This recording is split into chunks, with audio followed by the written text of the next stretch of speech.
तो ये इंपोर्टेड कोयला और इंपोर्टेड एलएनजी, इंपोर्टेड गैस, उसके ऊपर जल्दी जल्दी सौदे किए गए, महंगे मुआहदे किए गए बिजली घरों के। साहिवाल में जाके इंपोर्टेड कोयले का प्लांट लगा दिया। कोयला आ रहा है इंडोनेशिया से, बंदरगाह, कराची की बंदरगाह पे, वहां से आगे जा रहा है, 2-3 रुपए यूनिट तो सिर्फ उसकी ट्रांसपोर्ट के लग गए और आपका जा रहा है। इंपोर्टेड एलएनजी के प्लांट लगा दिए गए, वो बंद पड़े आधे से ज्यादा।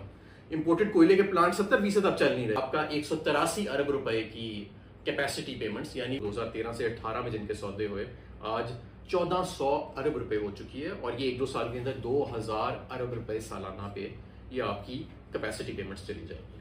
कि ये जो मुआहदे किए गए ये डॉलर्स के अंदर किए गए, फायदा हो नुकसान हो, चले ना चले, आपने जितने इन्वेस्टमेंट की है इस बिजली घर के अंदर वो हुकूमत ने प्रॉफिट समेत आपको वापस करनी है।